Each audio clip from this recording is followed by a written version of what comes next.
Good afternoon, everyone. We're going to give it a couple minutes here for people to log on, and then we will get going with the workshop. So a couple minutes and we'll get going.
Okay, good afternoon, everyone. Welcome to the Living Lab Club workshop number 2. This on the subject of biodiversity and water quality and water quantity research through the Living Labs Eastern Prairies program. My name is Dan Cox. I'm the project manager for Manitoba Association of Watersheds. We've been the lead partner on Living Lab Eastern Prairies project for the past 4 years. And we are excited to share some results, some research results from the past 4 years today through AFC researchers, as well as a representative from the St. Matt Roseau Watershed District. To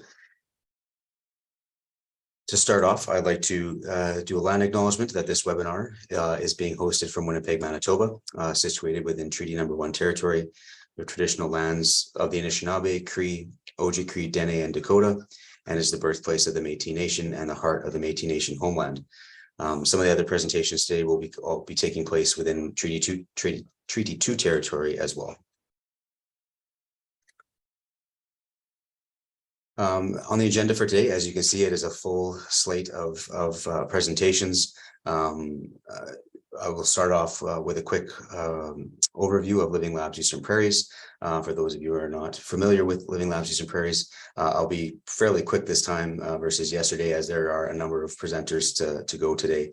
As you can see, there are 5 presenters on the biodiversity research side, each covering a section or subject within biodiversity research that's been done through Living Labs Eastern Prairies. And we have 2 presenters on AFC water quality, water quantity research through AFC. And then we have a representative manager from the St. Matt Roseau Watershed District will be online to talk about water retention projects that have been built and performing under the Living Lab Eastern Prairies project. Just very quickly, what are the, from a Living Labs Eastern Prairies perspective, and what an overview of it is. This is a very quick overview. You can find more information on Living Lab Eastern Prairies on the Manitoba Association of Watersheds website, as well as the Agriculture and Agri-Food Canada website under the Living Labs initiative for Manitoba. The 4 main pillars of Living Labs Eastern Prairies from the start has been water, soil health, biodiversity, and climate change. And I've highlighted the water and the biodiversity, which we'll be talking about today. And socioeconomic research has been integrated into all 4 pillars of Living Labs Eastern Prairies. Overall, there have over 40 producers participated in Living Lab Eastern Prairies, covering approximately 27,000 acres across 4 watershed districts in Manitoba. And one of the aspects of Living Lab Eastern Prairies that we're very proud of is the diversity, not only of farmers and of location, but also of operations. We have some small acreage farmers, some larger acreage farmers, crop producers, cattle producers. And so there's a wide range, is allowed to have a wide range of research as well throughout the 4 years. The 4 watershed districts that were partnered on the project were the Assiniboine West Watershed District, the Pembina Valley Watershed District, the Redwine Watershed District, and the St. Rousseau Watershed District. Two of our other main external research partners were the Nature Conservancy of Canada and the International Institute for Sustainable Development. Just very quickly, to show the geographical diversity of the Living Lab Eastern Prairies project across southern Manitoba, you can see the Upper Oak Watershed, which is part of the Assiniboine West Watershed District, the Swan Lake Watershed, which is part of the Pembina Valley Watershed District, the North Shannon Watershed, which is part of the Redwine Watershed District, and the Main Drain Watershed, which is part of the St. Rousseau Watershed District. Throughout some of the presentations today, you might see these watersheds or watershed districts referenced. So just wanted to give an example or show a map showing where these watershed districts and watersheds are located in Manitoba. But as you can see also from the map, that these watershed districts are geographically diverse, but also landscape diverse and farmer diverse, and cover 5 different ecoregions within Manitoba. So what were some of the activities that Living Lab Eastern Prairie covered? Regenerative agriculture, soil health and fertility monitoring protocols. Some of that research was covered in yesterday's workshop, which was recorded, and today's is recorded as well. And you'll be able to, we'll be making those publicly available as we did with the workshops from last year. Perennial crops and plants, water, which we talked about a little bit today, water quality and water quantity management, which will be discussed today in presentations. Pollinator habitat and landscape mosaic, which will be touched on today in presentations. And then spatial targeting to maximize benefits, understanding the enhancing BMP uptake, which is the socioeconomic side, which was presented yesterday, and evaluating BMP outcomes were some of the activities related to Living Lab Eastern Prairies. Some of the performance metrics, just real quick, up to the end of last fiscal year, we haven't calculated the numbers for this year yet. But around 59 presentations of results through various workshops and conferences and meetings. We've been able to have approximately 1,400 producers participate in knowledge transfer events throughout the last for the first 3 years, and we obviously more with adding year 4 to it.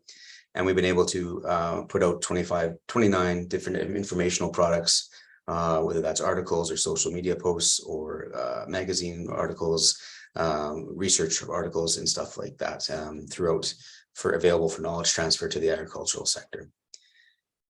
So that is just a very quick overview. I don't want to take up too much time on that. Like I said, you can find a lot more about Living Lab Eastern Prairies on the MAW website, as well as the Agriculture and Agri-Food Canada website. But I don't want to take too much time because there's a lot of presenters and a lot of great information to share here. So we're going to dive right into that. And so I'll put it back on this slide for just a second.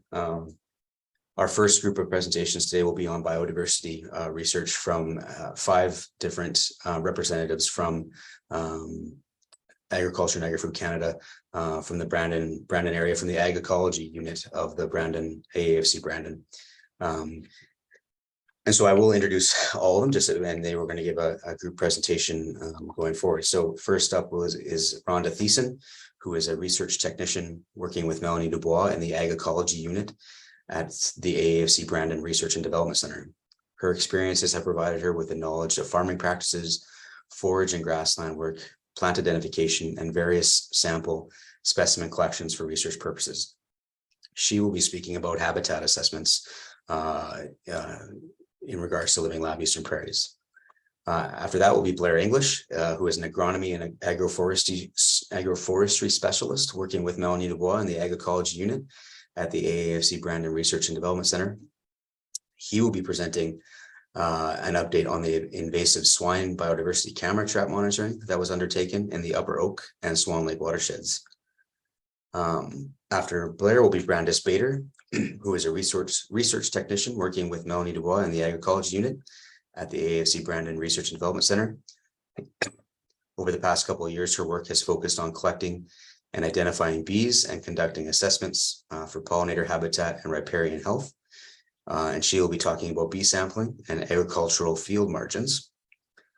After Brandis will be Patsy Michaels, who is a land use analyst working with Melanie Dubois in the Agriculture Unit at the AFC Brandon Research and Development Center. And she has been involved with the biodiversity component of the Living Lab Eastern Prairies project, and will be providing an update on the carabid or ground beetles surveys done these past 2 years.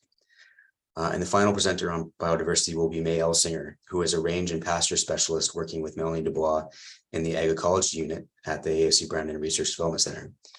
For the Living Lab initiative, she has assessed pasture quality and productivity, made recommendations for improving bison pasture, experimented with foxtail barley and leafy spurge infestations, and planned and assessed biodiversity revegetation projects.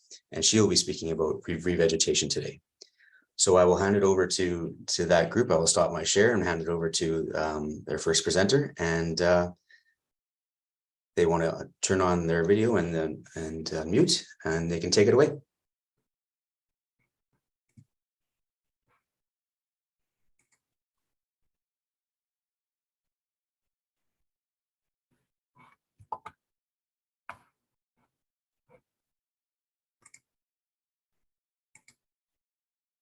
Okay, I think you can see it correctly. Do you see the right one now? You betcha.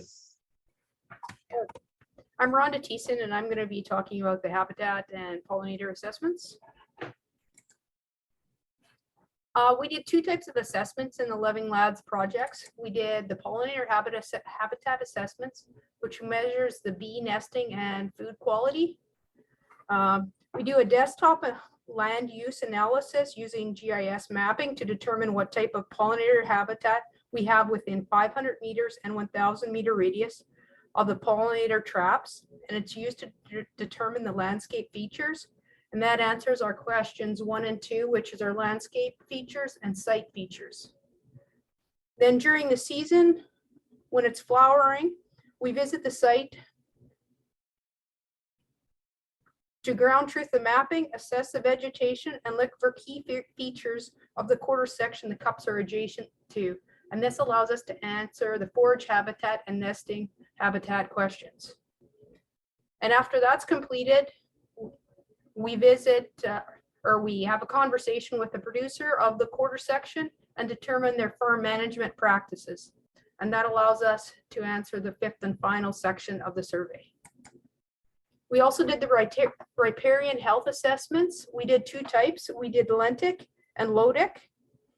Lotic is for flowing water and lentic is for still water. And I've listed on the screen here the categories of the lentic. The lotic is very similar, but it has 12 categories, and it has an additional observations of deadwood, stream bait cutting, and incisement, which is not covered in the lentic.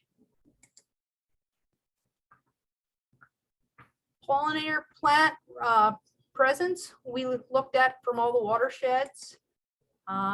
We had a total observed plants or plant groupings of 234 species or group found within the total of the 4 watersheds. Main drain, we found 136. North Shannon, we found 142. Swan Lake, we found 137. Upper Oak, we found 167. The green bars indicate the part that is native. The blue is mixed genus group, and the orange is exotic plants. And we had a total of 6 sites minimum in all the watersheds. 1 actually had 7. And to show the variability within a watershed, this graph is by site, not by watershed. And so we had anywhere from 15 plant groupings up to 129 plant groupings in a watershed or in the total area for a site. Some of the plants we found were in the 234 yellow avens, spotted coral root, obedient plant, germander, funky flower, hemp nettle, julienne flower, or sorry, jewelweed. Then we did some analysis, and the scores are calculated for the assessments. Riparian health assessments, you get a final score. And if your final score is between 0 and 59%, it's classified as unhealthy. If the score is between 60 and 79%, it's classified as healthy with problems. If your score is 80 to 100%, it's healthy. In the pollinator habitat assessment, we get an individual scores for each of the 5 sections. The low score, the habitat is stressed, and then you want to consider some management interventions. If your scores are high, the habitat is performing well, and your present management practices are working. So what now? You want to review your assessments and see what areas are low and make improvements to increase the health of the ecosystem and benefits that the area can provide. Pollinator habitat, you may want to modify tillage practices, modify pesticide use, plant native species and cover crop or habitat strips, provide access to nesting sites. For example, dead wood, rock piles are some examples for pollinator habitat improvements. Riparian areas, you can take measures to control invasive species, create buffer zones, nutrient management practices for surrounding lands, stream bank shoreline revegetations, and offsite watering systems can be improvements that you may need to implement to help improve things. And now on to Blair.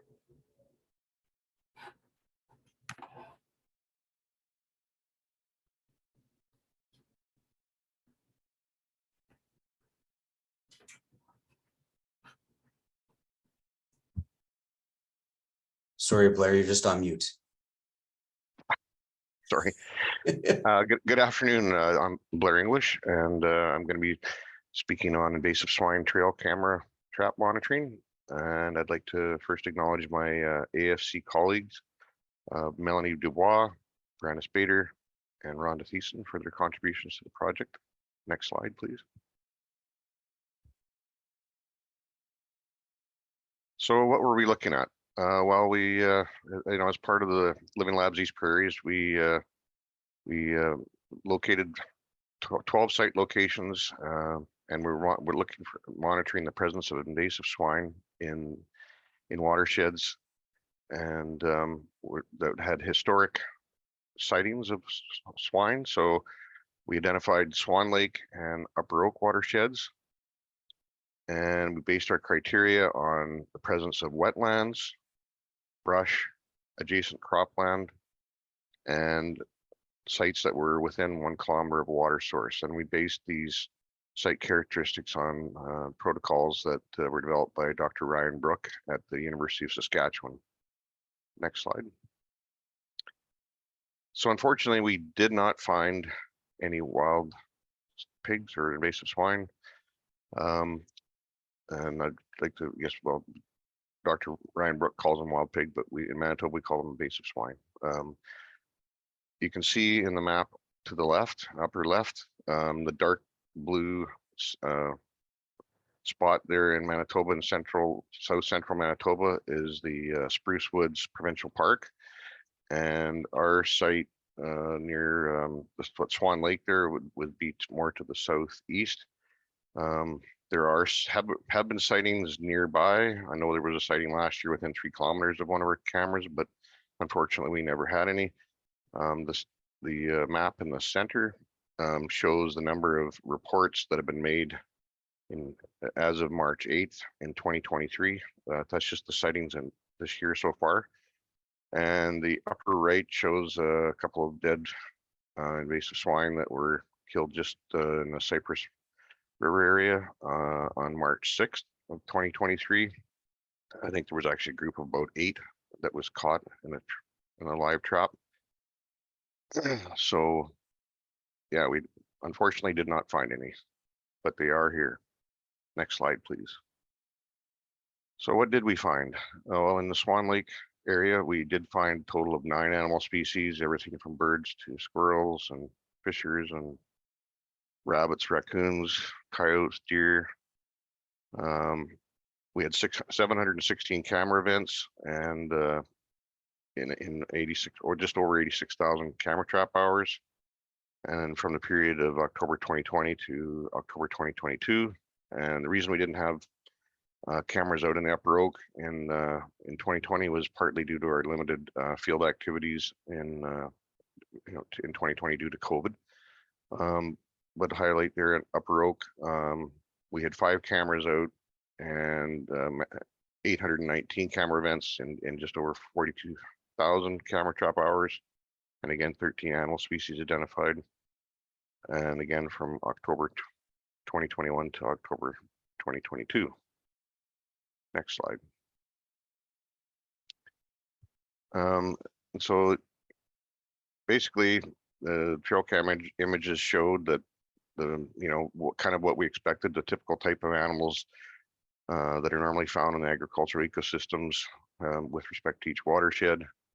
The Upper Oak, with its proximity to the boreal forest and Riding Mountain National Park, and the increased percentage land cover in natural areas and slightly less intensive agriculture, is reflected in the presence of larger species such as bear, moose, and elk. Not to say that they aren't possible in the Swan Lake area, but just a higher, possibly a higher population in Upper Oak.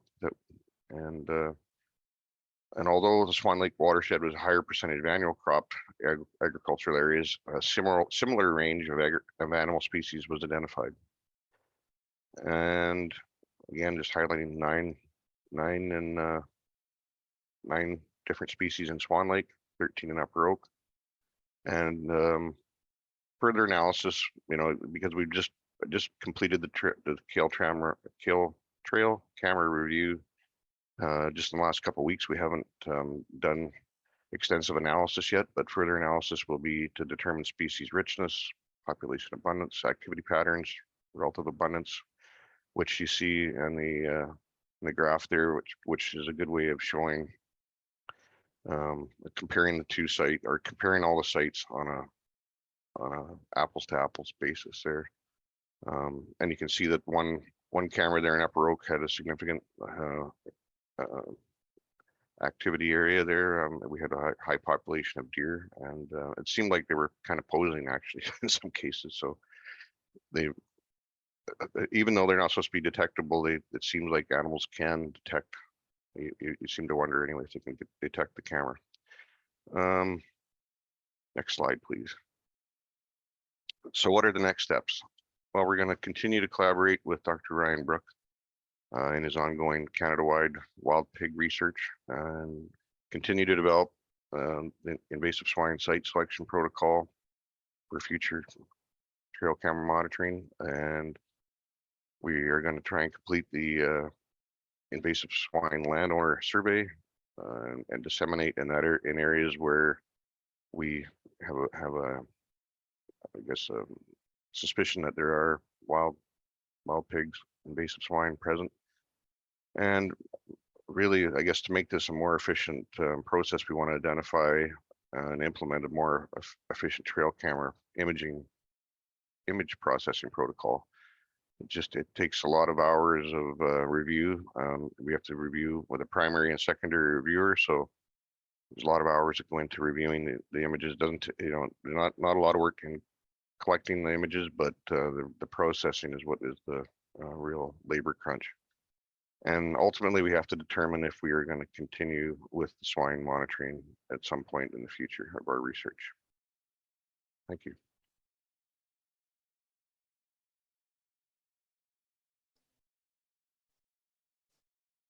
Okay, up next, my name is Brandis Bader, and as mentioned, I'm a research technician in the Ag Ecology Unit in Brandon at AFC. And today I'm going to present to you the work that we've been doing on native bees over the last few years. So wild crop pollinators include insects such as bees, moths, butterflies, wasps, beetles, and ants, but we focused our efforts on bees. these pollinators forage on flowers and pollinate crops in the process. And research shows that in some crops, insect pollination can lead to yield increases. So typically within cropland, pollinator habitats can be found in headlands, pastures, and marginal lands. So we aim to monitor the population of pollinators currently present near cropland by setting pan traps and blue vein traps in field margins from May to September when the plants were flowering. So in these pictures here, the one on the very right is a picture of a blue vein trap, and then the one on the left is a trap line of pan traps. So we sampled in all 4 watersheds at a total of 26 sites. We checked the traps every 2 weeks and collected what we caught and took it back to the lab to be identified. So not only did we monitor the population of pollinators currently present, but we also assessed habitat quality and capacity, which is what Rhonda talked about earlier. And if you put these 2 things together, you can identify areas for improvement while minimizing production risks. So we're still currently in the process of identifying the bees we collected, but we do have some preliminary numbers. So in 2021, we collected a total of 49,227 bees over 26 sites. In 2020, there was a little bit of sampling done, but again, due to COVID, things kind of threw things off. So there were only 3 sites sampled in Upper Oak in 2020 with a total of 1,883 bees. Next. So this graph shows the total number of bees per watershed. You can see some differences in the numbers there, but it's important to note there's a different number of sites in each watershed. The trap hours should be the same or very similar from site to site, so it'll be interesting to see why these differences are occurring. And then the next graph shows the number of bees per site. So again, lots of variability between sites. But once we have all the bees identified, we'll be able to conduct species richness, abundance, and relative abundance index analyses and make comparisons between sites with linkages to land use. So we know that landscape disturbance is one of the leading causes of declines in bee abundance and diversity worldwide. So if populations are low or declining, or the habitat assessment score is low, it could be due to this, along with habitat loss and fragmentation. So you can see from these 3 different pictures on the right here, these are 3 of the different sites that we did land cover analysis on. So the one in the bottom left there, you can see about a 1 kilometer radius out from the pollinator traps, that little green dot, and most of it is annual cropland. So that may not provide sufficient habitat for bees.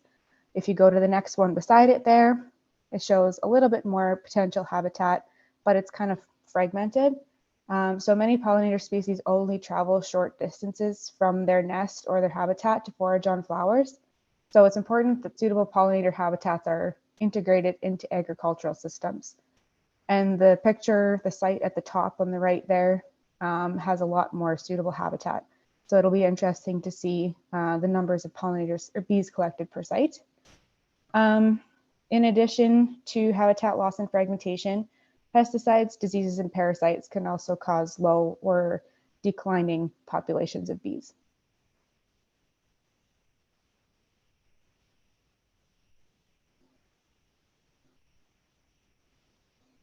So now what?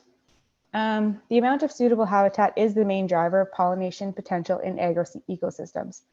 So fragmented landscapes with high amounts of edges and greater land cover diversity support abundant and diverse wild bee communities. So we propose that producers install pollinator habitat. So this can take many forms and may already be present in a lot of places. So it can be field border plantings, it can be pollinator or insectary strips, it can be cover crops, flowering hedgerows, filter strips, or understory plantings. Whatever the case may be, it must be beneficial to the bees. So flowers must be present from April to September. It must provide suitable nesting and overwintering habitat. So different species require different nesting substrates. It must offer protection from threats such as pesticides and tillage. And the size and continuity of the habitat must be considered. So again, if it's too fragmented, then the bees may not be able to travel between patches.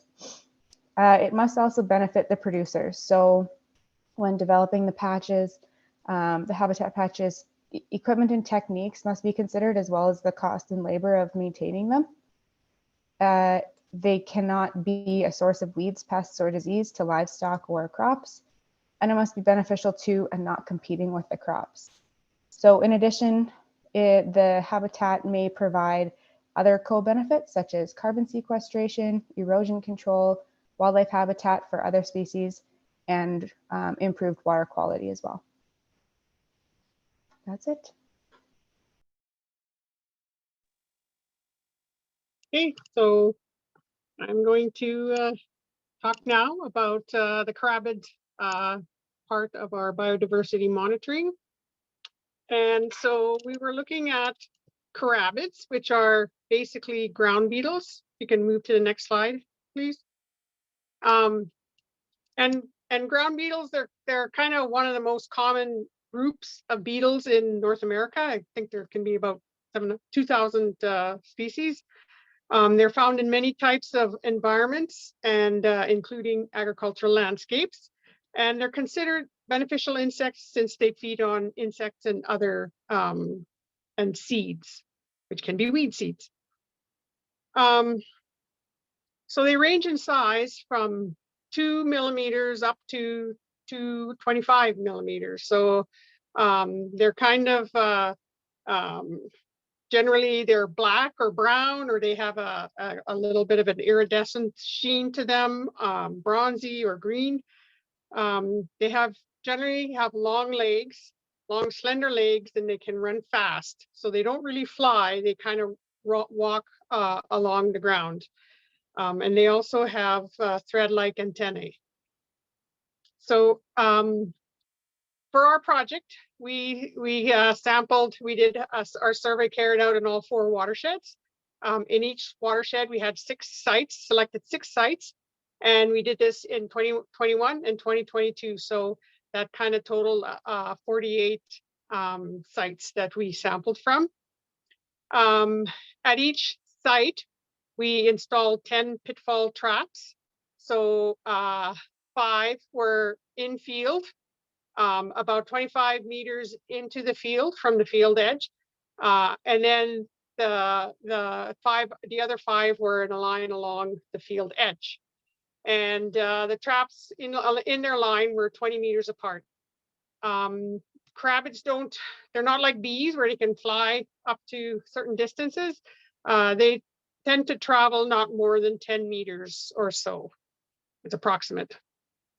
So the pitfall traps were active for 1 week at each collection time, and we had three collection times throughout the summer. So we tried to get that for all sites. Some sites we couldn't because of field operations that were happening. So anyways, at the bottom right, I just have a picture of what a pitfall trap looks like. We countersink kind of a solo cup into the ground, and then we fill it with a little bit of liquid to kill and preserve. We use glycol, preserve the sample, and we put a roof over top of it, and that was just to keep out rain and debris from getting into the trap. So the roof was about 1 inch or so above the ground, just to still let the insects and into our traps. So the next slide, our initial results. Over the 2 years at those 48 sites, we collected about 10,000 beetles. They're all collected and pinned. We've got them all pinned, but we haven't done any, we're doing some initial sorting and IDing is still to be done. But just a quick initial sort that kind of shows over 50 different carabid species within 24 genera or genuses. And so in the bottom right-hand corner is kind of a box, a pinning box, where it gives you an idea of some of the sampling of the beetles that we collected at each site. So that's not sorted, they're just pinned according to each site. So you can even see the different sizes of the beetles that we were collecting. And so this will be able to provide us kind of with a baseline list of species that are in the watershed, as well. Analysis, which still needs to be done, will be looking at diversity and dominance of the assemblages and try to relate it perhaps to land use or crop type. We have done a little bit of a habitat assessment similar to what Rhonda had described, but in a much smaller area because of their more limited movement. Next slide. So the question is, so what? So why carabids? So as I indicated, carabids can have a positive impact on agriculture because they are considered beneficial insects. So they can be an important biological control agents in agroecosystems. So they live on the surface of the soil, and then where they capture and consume a wide assortment of soil-dwelling insects. This includes caterpillars, wireworms, maggots, ants, aphids, slugs, and as you know, many of these are pests of crops. And then also several ground beetles will eat seeds, weed seeds. So they are some of them are omnivores, in which they'll eat insects and seeds, and some are more granivores where they prefer the seeds, and some are more carnivores. So on just a few pictures of some of the beetles, more common beetles that I've found. The big one there that is highlighted, it's called a fiery hunter, or I've also seen it called a caterpillar hunter. And so as the name says, they're more carnivorous, and they do eat caterpillars. And then the two on the furthest right, so the one with the brown legs and then the one below it, they are, especially the one below it, is a little bit more granivorous, so they eat more of the weed seeds, but they also will eat other insects. So they will, like for weed seeds, like red root pigweed, I see in some of the literature, and lamb's quarters, and so they do get at some of our weeds. And then the middle ones, they can be more either weeds or insects. The bottom one, the little tiny one, that's the one that's a 2 millimeter size. It basically eats arthropods, so it attacks like apparently the European corn borer, the larva of it, larva of armyworms or cutworms and stuff like that. So, and eggs of other insect pests. So they each have their own list of food requirements. Anyways, as well, sorry, back Rhonda, sorry. They also, where's that? Okay. Yeah, because I just want to mention, because they favor different habitats and they are affected by soil type, vegetative cover, and microclimate. They can be useful indicators of habitat conditions and ecological change. So the last slide I have is if you want to capitalize on the benefits of carabid, the potential benefits of carabids, because they can be an important part of integrated pest management, we want to promote the abundance and diversity of our ground beetles through BMPs that provide a suitable habitat and diversity of food sources. So the main thing is habitat. Create or maintain non-crop refuge in the landscape. So this can be field edges, marginal lands, or select areas within a crop field. And so these areas will provide favorable microclimate for the carabids to overwinter, mate, and lay eggs, as well as, source of food and provide shelter. So then these areas can promote the recolonization of adjacent cropped areas by the ground beetles, because some of the management practices that are on crop fields that need to be done can affect our carabid populations. But if we have these habitats, they can be there to and then promote recolonization. So some of the management practice that could be important for carabids is to reduce disturbance events. So inversion tillage, pesticides, burning, and even things like crop crop rotation can help for rabbits population. So that's my spiel on rabbits.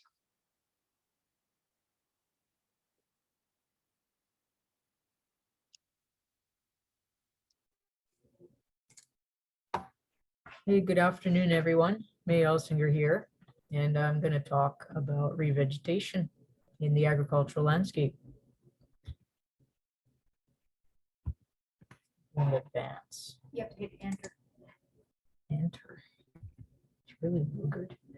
Okay, as part of our objective, we wanted to take opportunity, you know, if there's projects happening like water projects or field margin projects, to sort of stick our fingers in there and try to add some pollinator valuable species like native plants or wildflowers.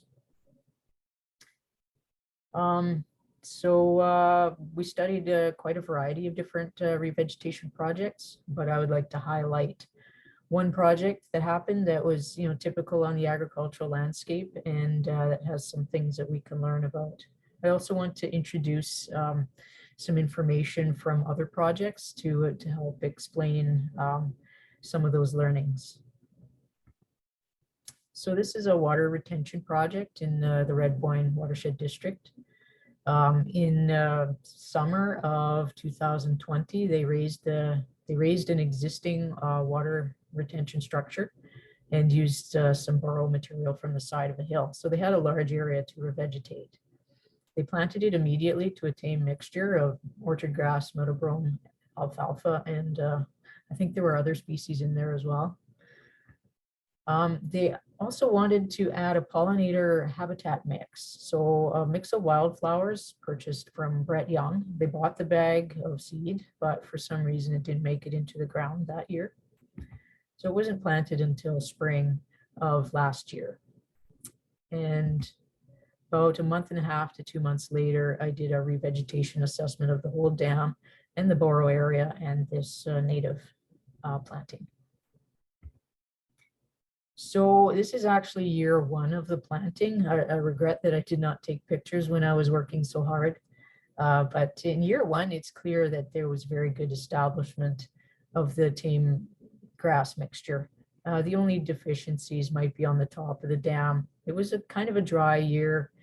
There was some compaction on top of the dam, so the species coming in were pretty thin in relation to the slopes.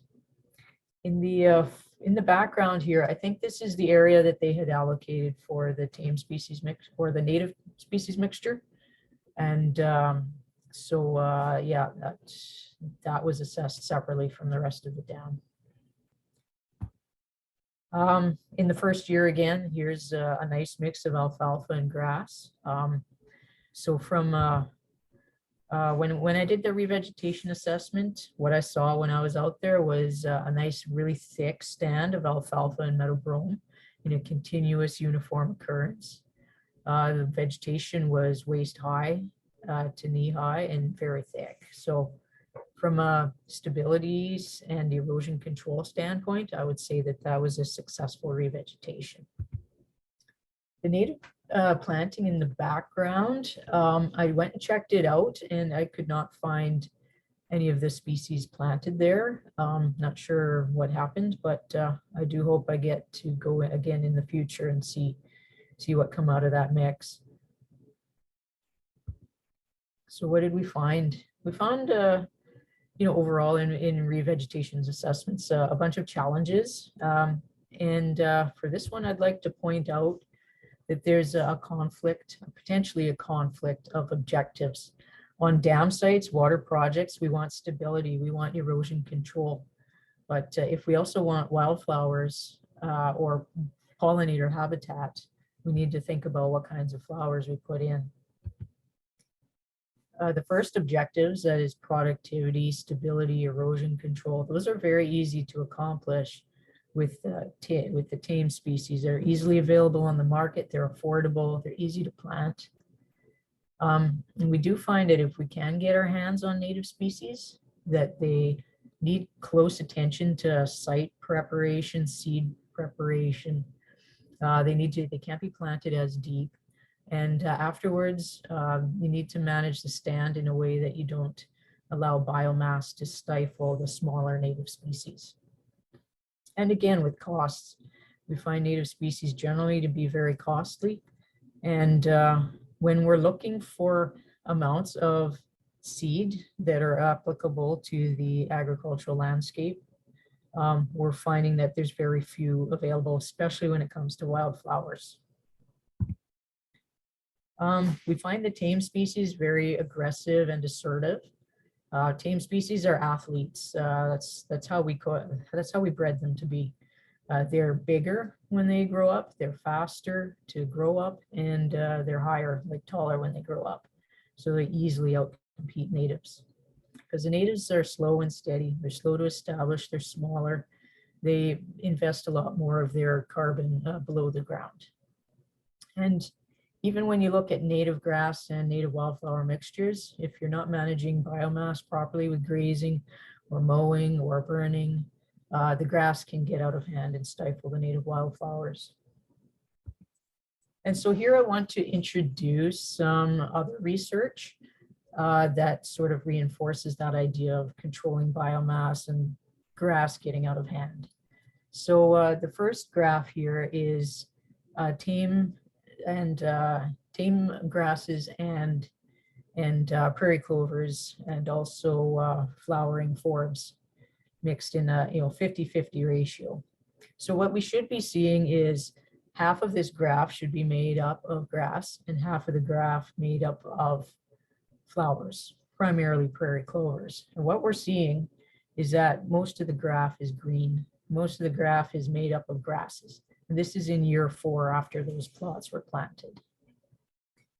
Maybe those smaller native grasses will not be so competitive. You would think that, right? Well, we did have other research plots that planted grasses, native grasses, in a 50% mix with 50% prairie clovers. And again, over 3 years, we saw the grasses dominating again. And our cutting regime was basically, we cut at the end of the season. Sometimes we remove the biomass, but yeah, usually we remove the biomass, but still it wasn't, whatever we were doing wasn't enough to allow the flowers to stay in the stand. We also did pollinator plantings here as research. So here is a successful pollinator strip that we planted. And instead of being 50% grasses, 50% wildflowers, it was actually 12% grasses and 82% wildflowers. And this one went into some very good soil that had pretty good weed control over the years. But this is the same project, but at a different site, where we had a poorer establishment of the native species. Grass took over, and there's very few wildflowers. Where we do find wildflowers, sometimes they're quite stifled, like this little one here. This is 6 years into this pollinator habitat plot project, and see how tiny that poor little, I don't even remember what it is. I think it's an alum root is at this stage. So it's being stifled clearly. So the solution, if we want productivity and site stability and erosion control, and we want, productive species, we probably need to accept having tame perennial legumes as part of our seed mixes, instead of trying so hard to get the native wildflowers in. For agricultural purposes, we want to add easy to plant wildflowers, like there's a lot of native sunflowers. Yarrow is easy to plant. Prairie clovers have been easy to plant. Canada milk vetch is easy to plant. American vetch, wild blue flax. All these species are readily available on the market. They are a bit more costly, but they are in volumes that we can work with, not just little packets like you get from a lot of seed companies, native seed companies. We want to seed a high proportion of wildflowers or any flowers, legumes, as tame legumes as well. And after we plant all this, we want to make sure to not allow that biomass production to stifle those flowers. What we still need to figure out is when's the best time of cutting. I mean, we cut our plots, right? But for some reason, maybe it was cut at the wrong time. Not quite sure what happened wrong there. So as part of this revegetation, understanding revegetation and getting wildflowers and other flowers into the mixtures, I developed a seed mix calculator, mainly to help myself when people come asking, you know, what seed mix should we use? This calculator has a lot of flowering tame and native legumes, you know, that are easy to plant. It excludes creeping rooted grasses because those grasses, you know, with rhizomes and whatever are particularly aggressive. The calculator is versatile, so you can choose as much native species as you think you can afford. And then there's a little part where you can add on wildflowers. That's in a separate sheet. And this seed mix accommodates considerations for site conditions, like if you are moist, if you're saline, if it's a drier area, if you want more native or less native, things like that. So, and this is just an example of that calculator. This is it, just this square of information here.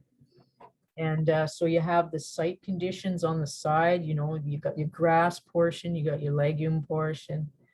You have some of them are native, you have some of them, you know, if they're tame, they're probably not listed as native. Some of them list that they're valuable for pollinator habitat. Some of them say, no, this species doesn't tolerate salinity. So if you have a saline condition, don't plant it there. Also, if you want it to be for pasture or hay, there's that consideration. Here's all the species. A lot of them you guys will be very familiar with. And all you have to do to use this calculator is just punch in some pounds per acre. You know, we'll try 1 pound per acre of green needle grass and, you know, 1/2 pound of slender wheatgrass.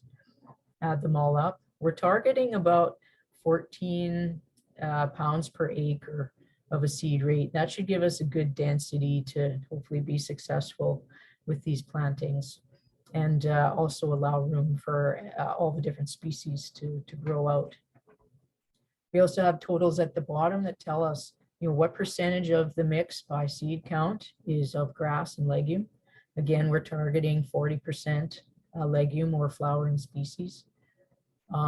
If you're concerned about bloating clovers, there's an add-on, you know, there's a sum for that. So in this case, the bloating clovers would be sweet clover, red clover, also the alfalfa is bloating. And so that adds up to about 18% of your mix. And then if you're keeping track of native, you know, we can tell you that this mix has 34% native. So that's the seed calculator, and that's based on what we've learned about pollinator and beneficial insect plantings in the agricultural landscape. And so that is it for me, and I guess our group will entertain any questions. Thanks, May. Really appreciate your presentation and the presentation from all the biodiversity team. I don't think I can stress enough how busy and how many challenges when it came to COVID that all of the research team had, but specifically on field sampling and work in the field and traveling and stuff like that. You know, there were some definite challenges in the first few years of Living Lab Eastern Prairies. So kudos to you and the team and the biodiversity team, and for clearly collecting thousands and thousands of samples. We'll be analyzing those samples for months to come here probably. And I look forward to, just as I mentioned at the soil health one yesterday, you know, seeing more results as that analysis is completed even further with, and those linkages are made between, you know, species and you know, crops and the environment around them. So kudos to you, kudos to the landowners, and big thank you to the landowners in the watershed districts for all that work on the biodiversity side. There is one question here, May, in the Q&A. Have you noted in this or other projects the impact of native plant versus tame plant species on vertebrates or invertebrate populations?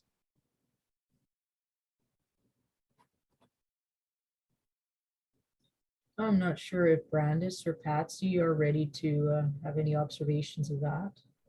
They did the Sure. abundance counts. As they mentioned before, we're quite still in the middle of counting. For them, sure, yeah, for sure. Assessing the different sites. Yeah, and like for the carabids, it'll be one thing I am looking forward to, because I did try to find kind of a spread of or different crops and annual crops and perennial crops. So it'll be interesting to see what different species, if we see any differences between the different type, like perennial versus annual, and different kind of crops, or even like previous history, what was cropped last year and stuff like that. So Perfect. Another question, May, is your calculator based on planting by drill or by broadcast? When I say species that are easy to plant, I hope that they will all be planted by drill. So most of our legumes are plantable by drill. You might need a specialized drill for the smaller legumes. If you can plant alfalfa, you could probably plant most of these seeds. And then I do have an extra for broadcast. And what we've tried with broadcast is kind of open up our hoses and just let them dangle and then run it over, which seems accessible to the farm people. Is that, I don't know if you mentioned this, maybe is that seed calculator publicly available, or is that specifically an AAFC product?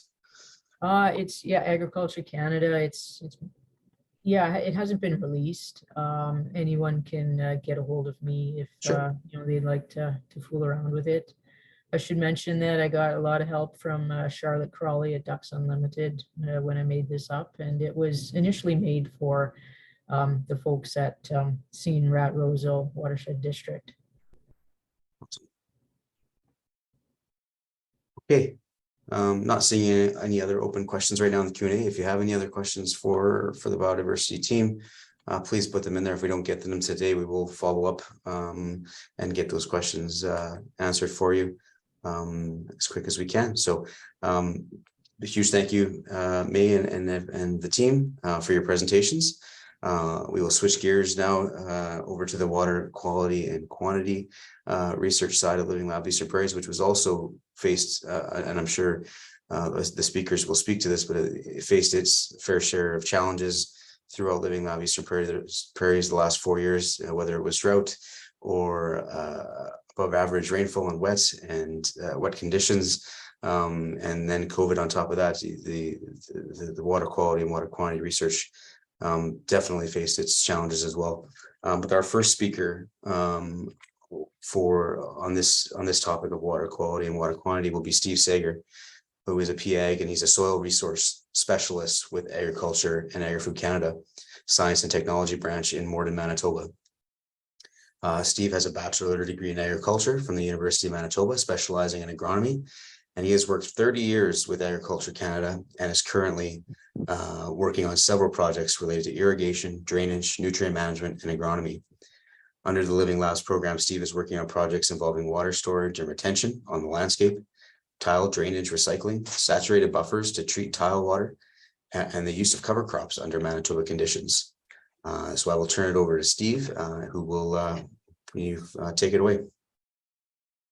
I think, Henry, you're going to show the slides.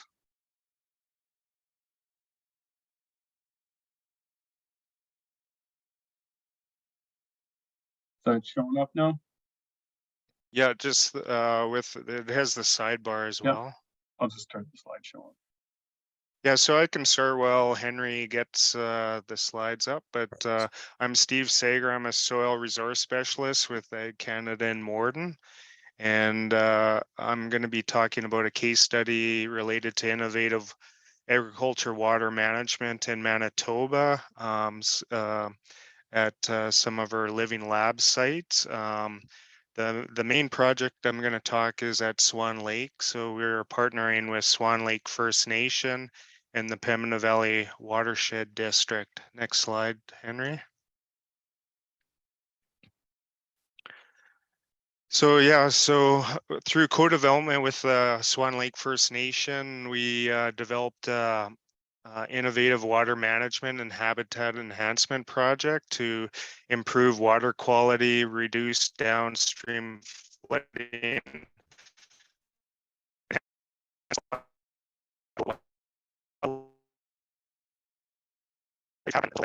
well as to increase or improve cropland productivity in a wet area on their land.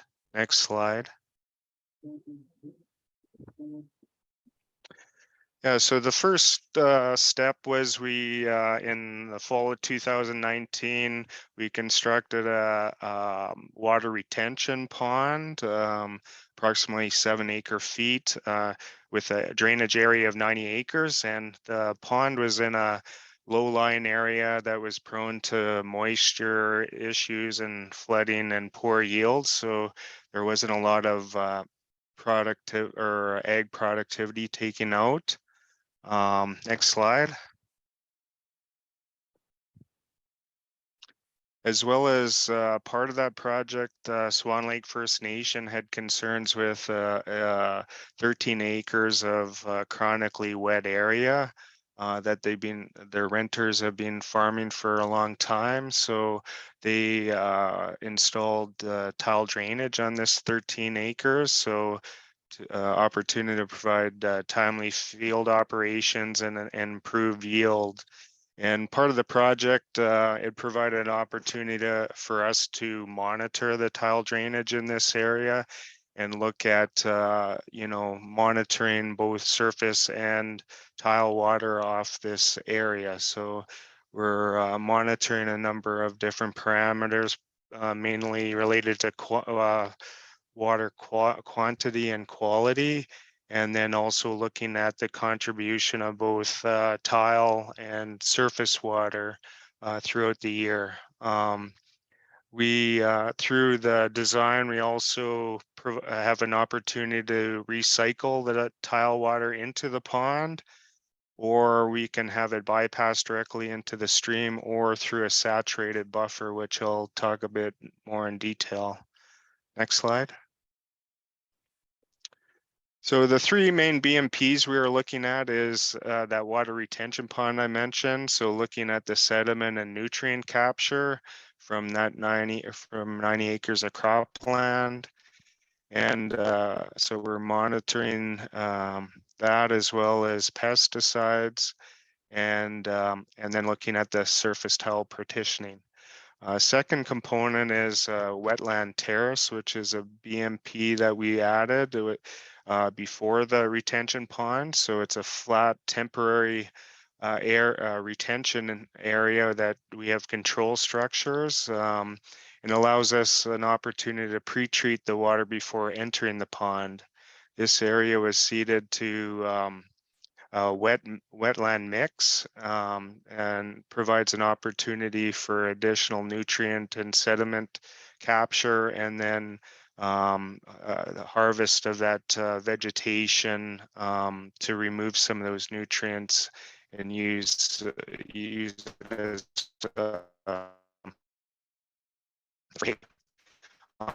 additional water flows through the wetland terrace directly into the pond. So the third BMP is a saturated buffer, which is using the existing riparian area to treat the tile water from the 13 acres. The riparian areas was further enhanced with willow and poplar plantings. And currently we're monitoring the inflow and outflow of the saturated buffer to determine how much water is being taken up by the riparian and the vegetation. Next slide. So the saturated buffer was installed late fall of 2009 or 21. So we just have 1 year of data so far, but The red line, you can see following the riparian area was installed in that fall of 2021. So we have control structures that we can divert it through that tile when the riparian's actively growing. And it provides the opportunity for the plants and living roots to absorb some of the nutrients and water. As I mentioned, we're monitoring the inflow and outflow and the water chemistry, and we just have our preliminary results so far. But at some of the lower flows and high evapotranspiration of the riparian area during some of the event or some of those periods, there's saturated buffer was using all or most of the water. So we're hoping to continue this project for a couple more years to determine its suitability under Manitoba conditions. And next slide, Henry. So yeah, some of our tile surface monitoring, well, in the main drain, or Shannon and Swan Lake. And Henry will discuss further, but the tile flow compared to some of the snow melt for the sites that we've had during living labs, typically the tile flowed 2 to 3 and sometimes a little longer after the snow melt started. And our tile flow kind of ranged so far at our sites from, starting April 25th to May 9th. So a lot of that early spring snow melt runoff occurred ahead of the tile. Next slide, Henry. So during the course of living labs, we definitely had extreme weather events. 2021 was a severely dry year, so we had very little runoff at this, as an example, at SLS 49, compared to 2022, which started flowing early May and ran off and on all the way till the end of July. So again, we have 3 sites that are set up, and we're hoping to continue monitoring for a couple more years or more for monitoring some of the water management BMPs, as well as some of the surface tile flow monitoring. So I guess I'll pass it over to Henry now.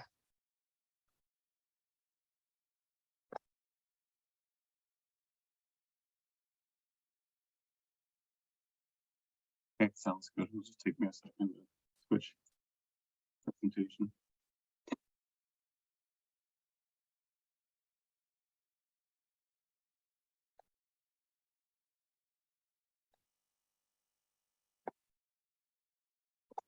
And I actually need to give a proper introduction to Henry, which I have not done yet. So Dr. Henry Wilson has been a research scientist with Agriculture and Agri-Food Canada in Brandon, Manitoba since 2011.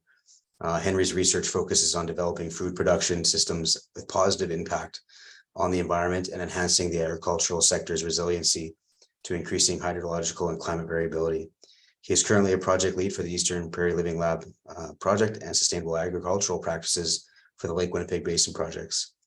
He earned his Bachelor of Science in Geography at the Brandon University, his PhD from the Watershed Ecosystems program at Trent University, and was awarded a postdoctoral fellowship through the Yale Institute for Biospheric Studies in the United States before becoming a research scientist with AAFC.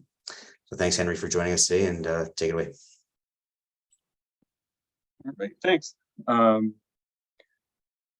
definitely not going to give a comprehensive overview of all the work that we've been doing with water quality through the Eastern Prairies Living Lab project, but I'm hoping we have more opportunities to kind of come back to this as we make our way through analyses and have something to say, particularly about 2022, which was a year where we were working at all our sites and it was a wet year, and so we have a lot of water samples, and we're actually not even through some of those. But I can speak to some of it and some of our preliminary results.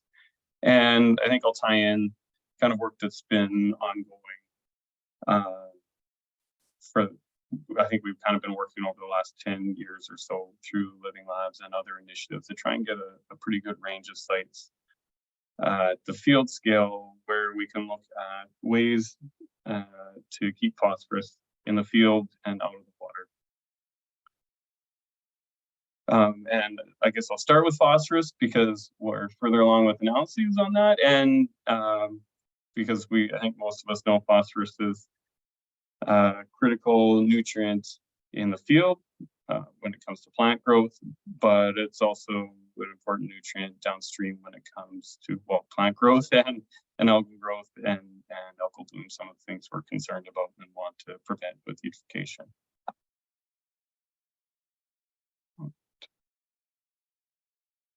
Just trying to get my slides to. There we go. So in what I kind of put together in an overview from some of the combined studies where we're looking at the edge of fields and trying to make some links between practices that we undertake for management of various crops and weather and what we see coming off that field. What we hope to learn here was, when we look over that wide range of soil phosphorus, crop type, weather conditions, tillage, crop residue management practices. So across that gradient, across that range of sites, what are the main factors that we see controlling phosphorus loss from cropland to waterways in Manitoba? Because sort of previous to being able to put together a bunch of different sites, we, because the effort involved is part of it, we've done a lot of work looking at maybe paired watersheds, one unique site, one site at a time. So some of those insights in terms of kind of what are the dominant factors, what's the relative importance of different factors, different practices, differences between sites were a little bit harder to tease out. So that's why we started working towards as a regional team, I guess, of scientists, getting that gradient of sites together. So we'll talk today about sites kind of that we put together from a few different initiatives. A lot of the results are kind of from the points that are in blue here, where we have had some historical data. I say historical, kind of in the last 10 years. So some sites and purple sites as well. So some sites around Kenton, which is where I reside. So it's partly why there's some sites there, but there's also kind of quite a diversity of soil types right in close proximity in that area, so it works well. And some mixed farming. I'll talk about some preliminary results from points that we had at the Manitoba Beef and Forage Initiative farm, which it's not part of Living Labs, but these are sort of all in that same sort of relevant ecoregions and throughout Manitoba. These watersheds that are noted on the. Just realize I'm pointing to things that you won't see, so I'll go to the laser pointer. These watersheds that are outlined on the map here are the Living Labs watersheds, just to give an idea of where the points here are field sites we're working at. And if there's a list, there's multiple fields kind of within an area. But so these sites around Kenton actually still in the larger Oak River watershed. They're just in the lower part of it, but we do get into some of that prairie pothole kind of region over here with sites that we had ongoing. Sites in Carberry. I'm not going to speak as much to results that we're still working on, other than mention a few preliminary things from the watersheds that we have in green here, but just to make note that we are trying to expand further into some of those other ecoregions with edge of field work that we're doing. I think there'll be some pretty interesting contrast there in terms of the landscape and soil types.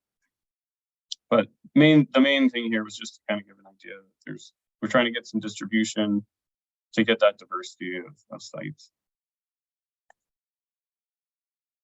So just maybe starting with kind of an overall summary of some of what we've learned so far from a couple of publications that we've had over the last few years, and from work that we've done previously and historically, kind of if we synthesize that up. In our region, this probably doesn't surprise anyone, snow melt accounts for most of the water movement off of fields, but it's also 70 to 90% of the annual phosphorus runoff losses if we look over multiple years at sites. And those sites where we're closer to 70 rather than 90 are years where we had some extreme rainfall or a lot of rain later in the year, like say 2014.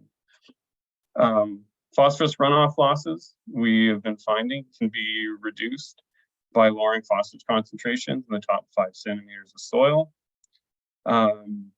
There's been some concern, some of you maybe have heard about some of the work that has been done. I'll come back to this around leaching from crop residue or living plants, freeze thaw. When we look across a range of sites, different crop residue, but also widely contrasting soil phosphorus, it seems the crop residue is more of a minor source compared with that range of phosphorus that we have in soils, at least in managed systems. And the amount of runoff can be quite variable from year to year, as Steve mentioned. So we can have a year like 2021 and we can have a year like 2022. So some years there's going to be a lot of water and there'll be more phosphorus moved. In some years there won't be very much water, so there's just no mechanism for that to leave the field. But for any a given condition, whether it's wet or dry, it really seems like the soil phosphorus, that pool that's there near the soil surface, defines that potential for a high rate of loss or a low rate of loss. So what that looks like, if I pull out couple figures from work that a group of us did and publications led by Jian Liu, and include some data from those sites that I showed before. What that looks like is a pretty clear linear relationship. So on the x-axis is soil phosphorus in the top 5 centimeters of the soil. On the y-axis is the concentration that was observed during snow melt. So this is the flow weighted mean over the course of melt. And each point is a site, and it's the average over multiple years of observation. So this kind of takes out that variability between wet years, dry years. So there's usually kind of a bit lower concentration in a wet year, a bit higher concentration in a dry year. And so this trend generally holds though. So even if it was just all all site years plotted here, it'd still be this trend pops up. Whoops. Went back. Whoops. But what kind of surprised us a little bit is we almost see more or less the same trend with rainfall runoff. So there's some concern to say, okay, well, maybe it's worse with snowmelt because of that freeze thaw, that potential for loss, or alternatively, maybe we're going to see a lot of more rainfall runoff as opposed to snowmelt runoff. With climate change, what do we expect? Well, it seems like what we can control still is, there's more variability just because we don't have so much replication as many events. There's just fewer rainfall runoff events by site. So kind of it's not averaged out, that between year kind of effect. But what we see is that there's still more phosphorus, higher concentrations of phosphorus from a rainfall runoff event, where we start with more phosphorus at the soil surface. So kind of to take that back to the implications for what we can do in terms of management practices to try and keep phosphorus in the field. It's a little bit complicated because it's a linear relationship. So say, well, where's that point we want to target? But I guess the flip side of that is any reduction in phosphorus near the soil surface will reduce the potential for loss to surface runoff. So I think there's quite a bit of discussion and there's work ongoing around for our phosphorus management, and what the next steps are, I think, are to consider what background soil phosphorus is adequate. I guess in this case, we're talking about the surface, but to maintain yield and from there to monitor our soils to make sure that we're avoiding exceedance of whatever that point is that we consider to be acceptable. So there are practices besides just increasing or reducing inputs to potential practices, or I should say, including increasing or reducing inputs to try and keep that phosphorus on the land in this context. So strategically tilling, if we have very clear stratification, so if maybe we've had surface application of phosphorus over multiple years and not any tillage at the site, the mobility of that phosphorus downward in the soil might not be particularly high, and so we might have disproportionate amount of it at the soil surface as opposed to through the rest of that top, 15 centimeters we usually test for phosphorus in. If we maintain background soil phosphorus that's adequate, it's one way that we can avoid higher rates of application at the surface or near the surface, at the time of seeding or with seed placement that exceed what we'd expect for crop removal in that year. I don't have a figure up of this, but pretty consistently where we see the most stratification, sort of disproportionate amount at the surface compared to what we get with our regular soil testing, are sites where there was a high rate of fertilizer application in the spring combined with no disturbance or no tillage prior to the fall. And so it's some indication that there's still phosphorus sticking around, right, that wasn't used by the crop in that year. Deep replacement is something that we've discussed, but that comes with some challenges. But I guess in this context, and we're talking about 4Rs, is maybe just about surface versus subsurface placement. So placing it below surface at least, or if we're talking about manure, injection, that kind of thing, or incorporation. But certainly there's a lot more force required if you're going to be trying to place or trying to pull an implement through the soil and place something deeper. So that one's a little bit more challenging to think about methods to work on. Decreasing inputs and increasing removal where phosphorus is accumulated, I think is something that if we're soil testing is definitely an option and something that we talk about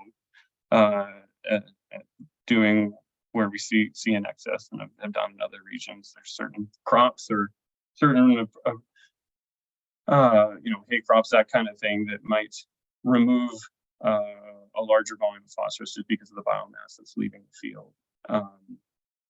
And then there's not even distribution within fields, and so I'm not going to talk as much about that, but variable rate management, including not fertilizing those lower yielding wet areas, or maybe those not being fertilized in production as a way to prevent further accumulation, that kind of thing. I think we do have some tools to start considering. So just to speak a little bit about some of our preliminary results. So this isn't published work, but we have been looking at systems with perennial vegetation, green vegetation, mostly alfalfa grass across a range of sites. And so those plots I showed before, this is more or less, I just brought up again that relationship between surface soil phosphorus and concentration of dissolved phosphorus in snowmelt runoff. And what I've added here are points where those green triangles are new points that we have. These are just a site and a year, so it's not an average or anything like that. So it's interesting that they fall out kind of on the line, but these are sites where we have alfalfa grass, mostly cropland that has being converted over or is a part of a rotation with these perennial crops, perennial vegetation. So high concentrations that we've seen in snowmelt runoff at sites where there was conversion to perennial forage and single sites and melt experiments that have kind of been done in controlled settings with green vegetation have shown that there is a potential for some loss there, and so it's created concern about trade-offs and questions about what do we actually expect to see at the field scale with this. And so the fact that the points that we've looked at, the fields that we've looked at, still fall along that line of what we'd expect based on soil phosphorus, background soil phosphorus near the soil surface at those sites, seems to indicate that just the presence of that perennial vegetation alone, it's not likely to cause significant losses or increased losses of phosphorus to snowmelt runoff, as long as fertility management is still kept track of, right? Because there's still potential for stratification if we're starting to grow forage on a site that has a lot of phosphorus near the soil surface. So this is interesting, it's encouraging, and something that we're going to continue to work on, I think, moving forward, given that there's lots of interest in trying to have something growing for a longer period of time in the year and over the season when we move into thinking about ways to sequester carbon. And so just the last slide, thinking about the broader scale, what are the implications at the landscape scale, maybe moving beyond cropland only, but kind of working from the same kind of concept. Some of the work that my colleagues and I have done with small watersheds in Manitoba, looking at changes in concentration in stream and potential for phosphorus export during flooding events. Across different kinds of watersheds, with some with more cropland, some with less cropland, and during high flow and low flow over multiple years. What that work's indicated that there's where there's some contribution from those unfertilized land uses, like forest, wetland, grassland, kind of in particular, those are, I think, are big ones in Manitoba, or at least in these watersheds. It acts to dilute concentration or maybe retains more phosphorus during large events. So this, in this top corner, is a figure from the Fashing et al. Paper.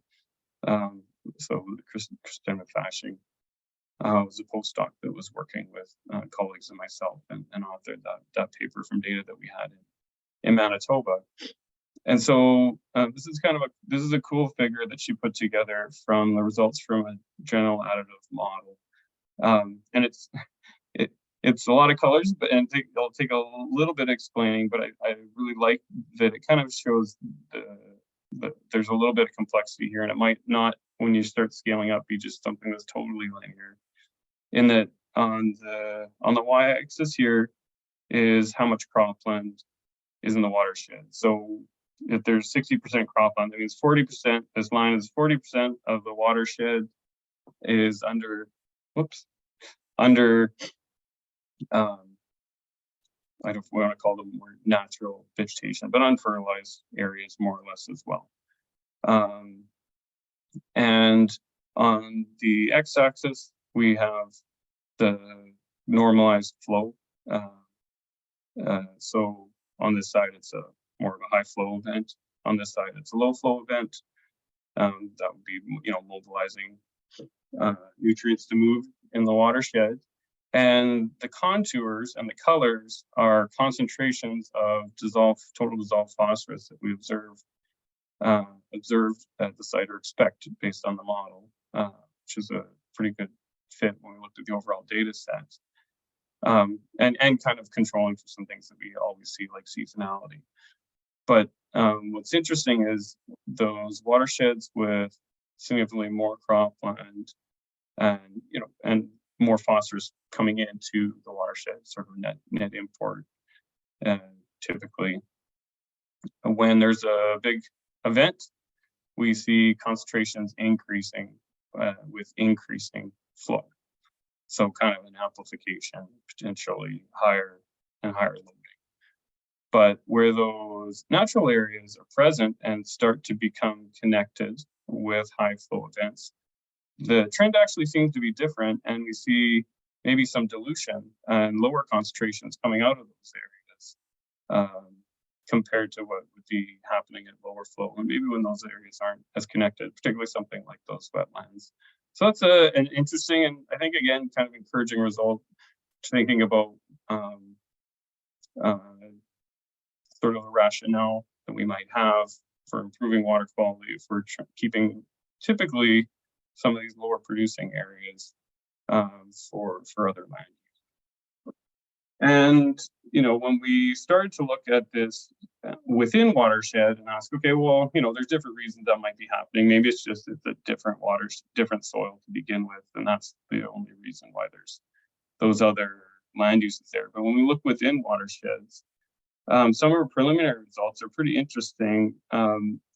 In this case, we have 2 points for the same stream, one on an upstream side where there's a cropland dominated watershed flows into a subwatershed or the next segment of stream that has wetland, hay, and forest primarily.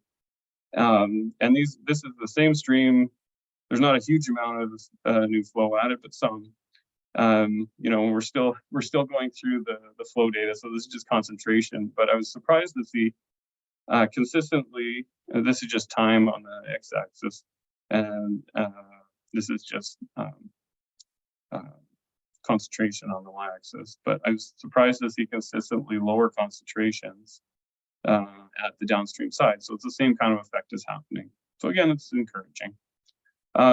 So there's still open questions there. We're still planning to do more, particularly with the sort of the residue side of crop residues and green vegetation side of things.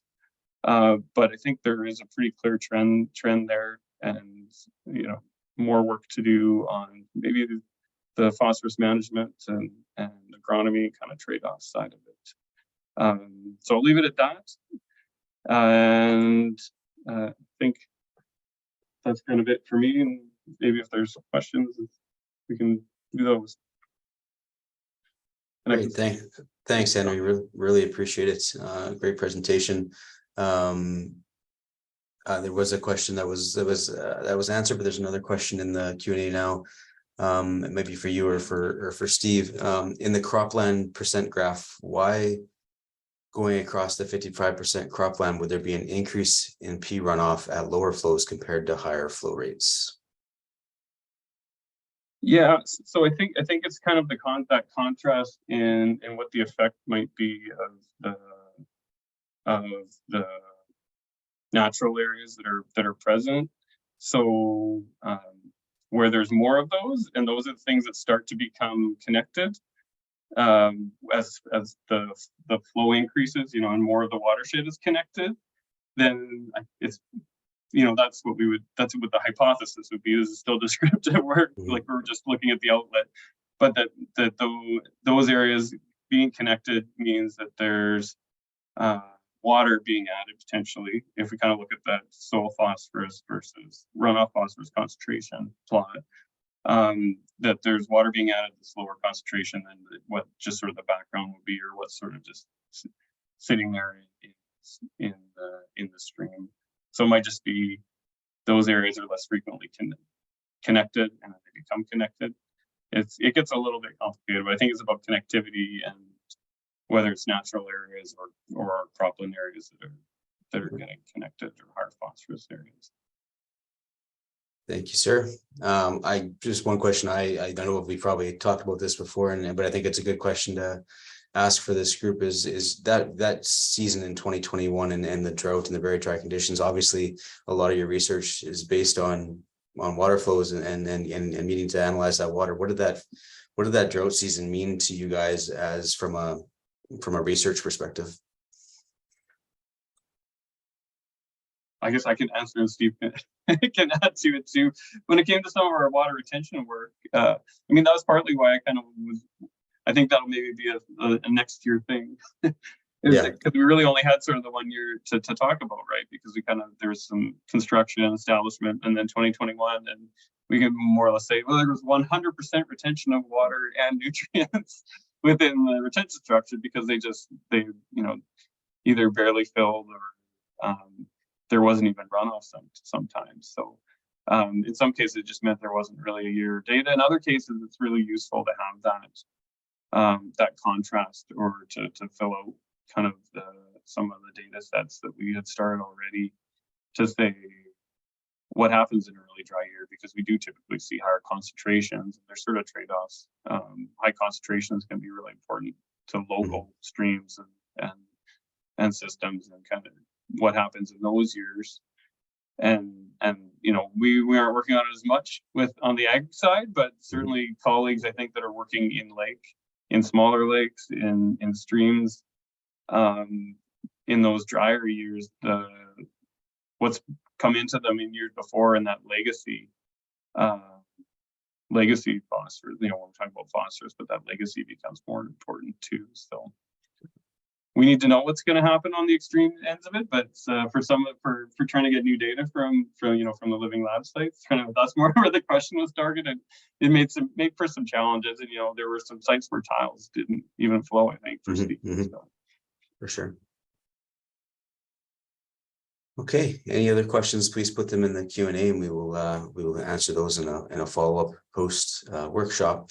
But huge thank you to Henry and Steve for presenting today. I know the snow has obviously been melting and started melting, and I know that means an incredibly busy start to the season for you guys out in the field. So I appreciate the time today and presenting some of the research, and I look forward to further presentations as you continue to analyze the thousands and thousands of samples that you guys have collected over the past year even. So really looking forward to that. Thank you for everything you guys have, all your hard work, and what has been a fairly challenging 4 years in terms of weather conditions and pandemics and the like. So huge thank you to you and to the water team. Our last presentation of the day will be from Joey Panku, who is the manager at the St. Rosso Watershed District. Joey grew up on a family farm in the Red River Valley and attained a Bachelor of Arts degree in geography from the University of Winnipeg and a Master's Science degree in geography from the University of Regina. Joey has been with the St. Rosso Watershed District since 2019, starting out as their Alice Grow coordinator and transitioning in 2022 to their manager position. So please welcome Joey to present on some of the water retention projects in St. Rosso.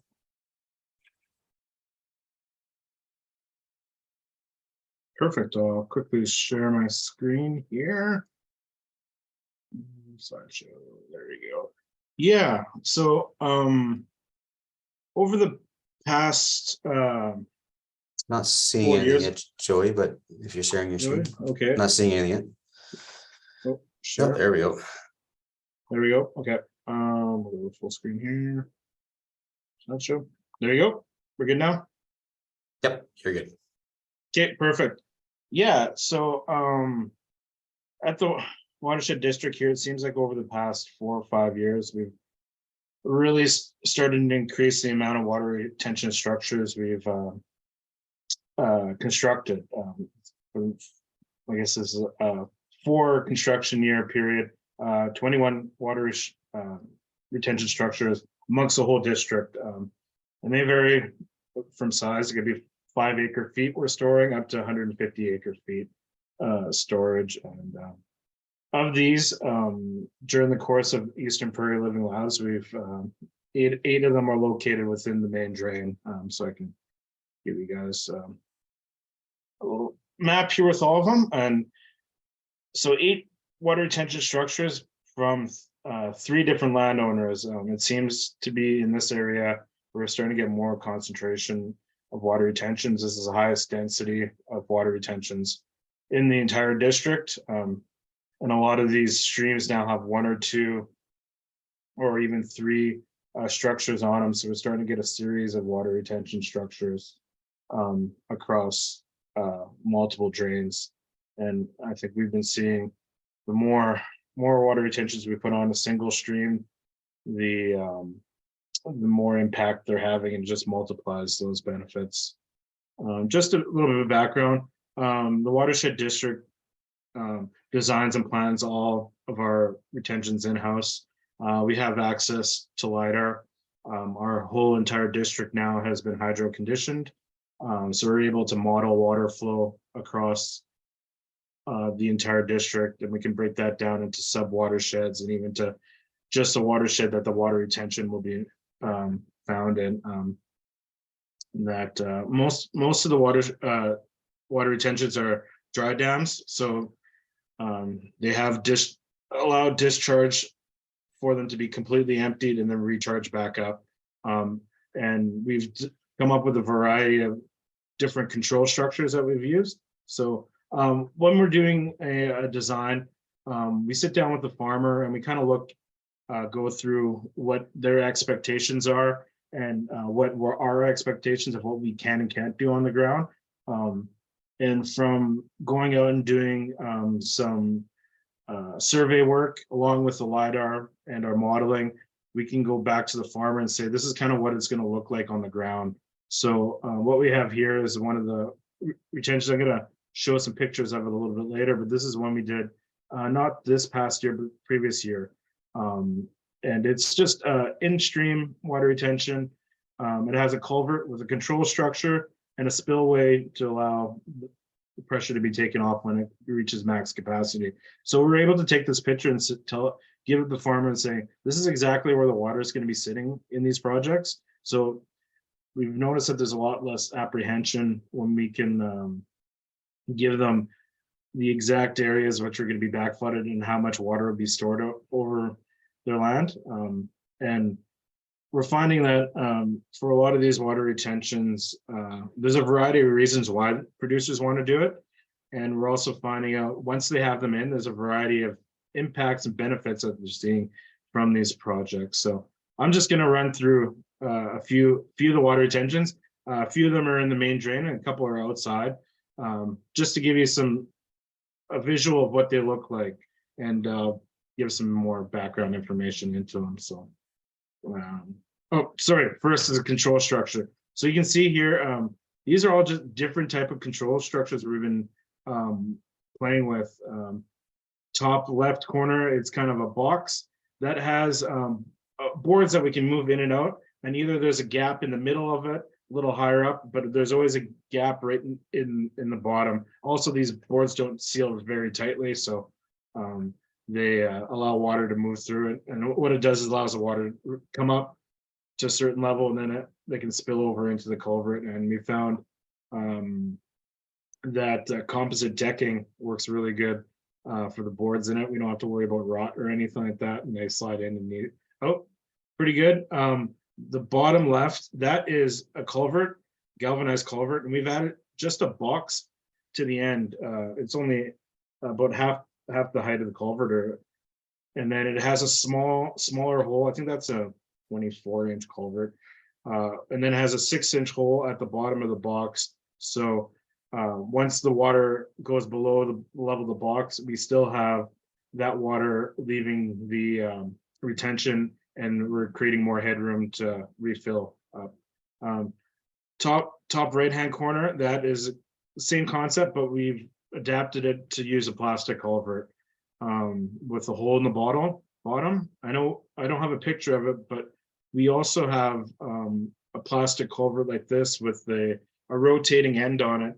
So you can move it either left or right to adjust for the water height. If you have one a little bit lower, you put it closer to the ground, and then the intake, and then you can raise it up if you want to add more water to the retention. And the bottom right corner, this one's kind of a little bit different structure wise. This is actually the inlet, so we're letting water go into the water retention through a spillway. So the water comes in, it charges up. This is a marginal land that's not being used, so we can backflood. We can put as much water as we can in there.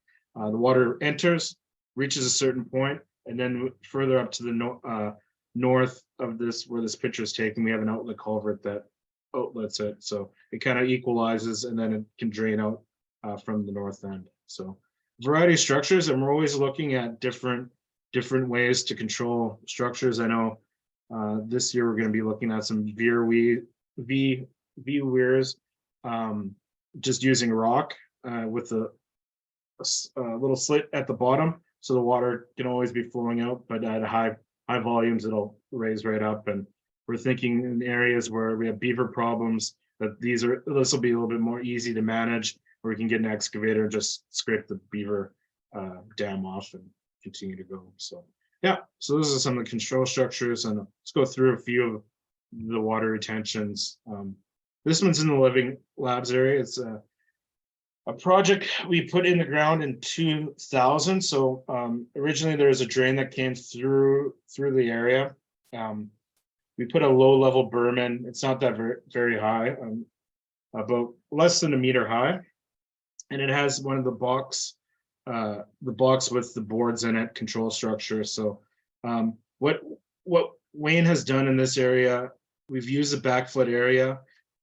There's a ditch to the dugout there, so when the water gets up high, it can backflood into the culvert, into the dugout. There's a culvert on the dugout with a flap on the inside of the dugout there, so the water can go in, but it can't go back out.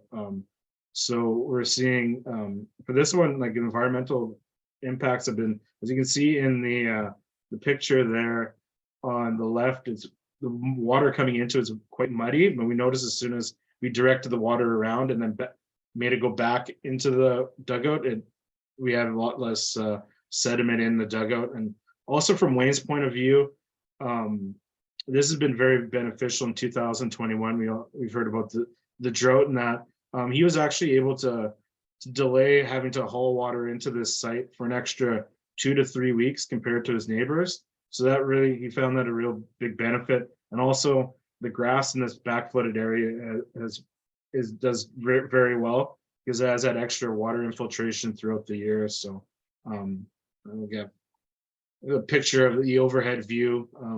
So on the top is the berm, and then the dugout with the backflooded area in it. And then I have another picture here of, this is pretty much it at max capacity. This was last spring around this time. And when this picture had taken, it had gone back and forth to being really full a couple times already. And we have some good trail camera pictures of it filling up and then emptying out a couple times, and it's really interesting to see. So Wayne's very happy with this. Yeah, like I say, he was mostly happy about the water, having access to water no matter what the conditions were in it. And yeah, and then Wayne actually has 3 now. We finished the 3rd construction, but this is the first one we ever did with them. And it was an old crossing which we kind of upgraded. We put some culverts in there, and there's 3 culverts and 2 of them have gates on it. So he can control the level going back into the kind of a lower area in the creek, and it makes a pond where he has a water with a little shack up in the top corner there that he gets his water for his cattle. But the main thing he likes about this retention specifically, is it gives him access to a piece of land that he never could get his cattle onto during the winter. So he can go and bale graze this area, and he said he's seen fantastic results soil health wise, and growing corn out there, and being able to go graze his cattle there. So this is one he's really happy with, and it's really impacted his operation, he said, the most. It just gives that benefit of being able to use that piece of land for his cattle a little bit longer into the winter and fall. Neil Claringbolt, this one we put in a couple of years ago. This is just downstream from the first Wayne Chabadi one I said. And so it's a berm. He's actually used now the burrow pit from the retention as a watering source. He's a rotational grazer. So this is one of his paddocks that he can bring out to do fall grazing that. So, and it also is used as a crossing for him to get across his 2 different sections of land. You can see on the picture on the left is quite rutted up in that. So now we have a berm across the top there. You can get back and forth a little bit better. And then here was it last spring when it was right full. Yeah, this one also has the control with the boards in it. In that. This one's outside the main drain, but a really good example of why these water retentions can be good for the community and for the landowner itself. This gentleman had some problems with water flowing through his yard and his corral, and he had wasn't happy with the RM about the drainage issues in that field. So he had been talking to the councilors and that, and we were approached to go talk to him. And said, well, there is an area back on your property where we could hold some water, redirect it around the yard, and then you wouldn't have to worry about the water coming through your corral and washing all that manure away through your corral. You'd be able to use it in the springtime, and your yard won't be as susceptible to flooding, and it'll help the downstream neighbors out in controlling some of the flooding and overland flooding across the road and that. So this is last spring also pretty full. The box culvert with the little hole, the box with the little hole in it, this is the one that comes from. So it slowly drains out, and over the space of, we like to try to make it so within a week that we can get most of the water out of the structure. And another one here, Kaler water retention. This one's kind of similar to Mike's, where they had a lot of issues with drainage in their yard and overland flooding coming through the yard. So we used, these are actually old abandoned gravel pits, just shallow gravel pits that we converted them into storage for water. And it's a little bit better picture here. This is the overhead picture. So it's two cells, one here on the left and then another one here on the right. And this is the one with the plastic culvert with a little hole in it to let it in. So we actually diverted water into the retention, and then through other funding they did the yard on their own through province of Manitoba, putting some swales in to direct the water away from their livestock corrals in their house. So they're very happy with this, and I don't think they've had water issues since we've done the work there. Here's just an example of it last spring. It holds a little bit of water. This one's not a huge one, but I think this has had a really big impact because their yard used to be under a lot of water, like sitting everywhere. So yeah.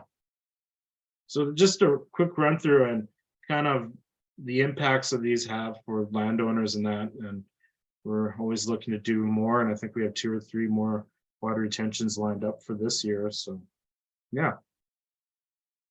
Well, thanks, Joey. Questions, I'll be happy to answer.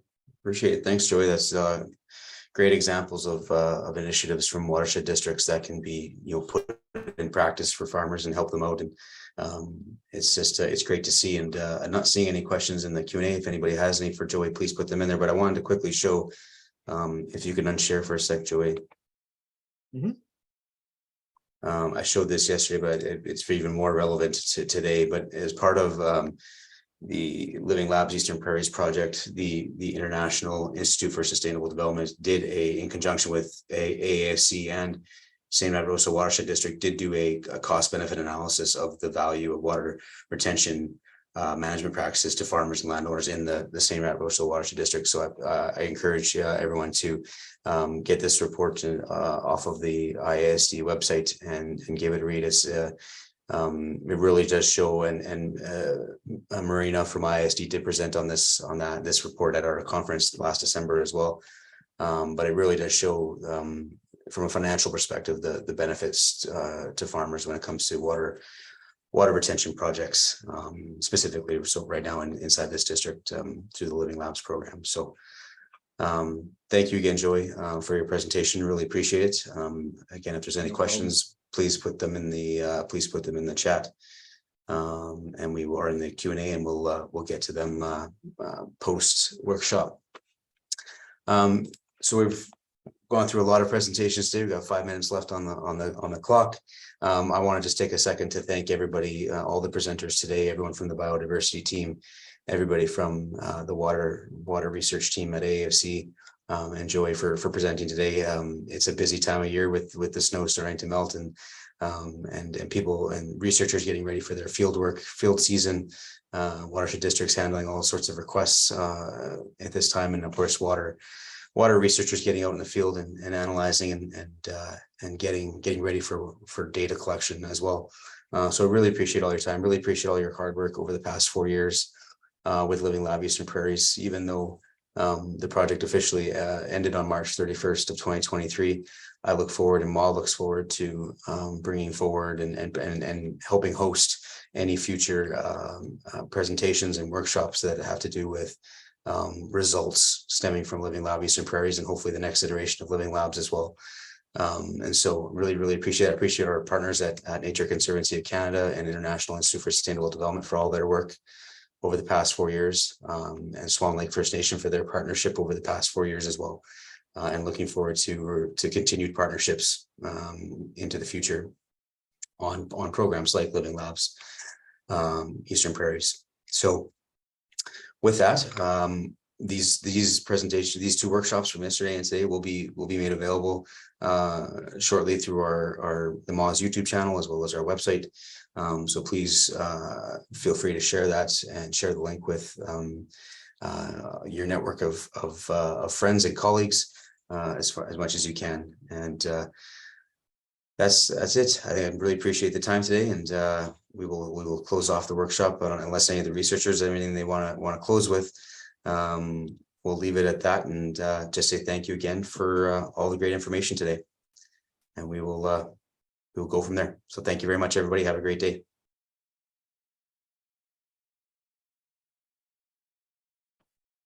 Thanks, Dan.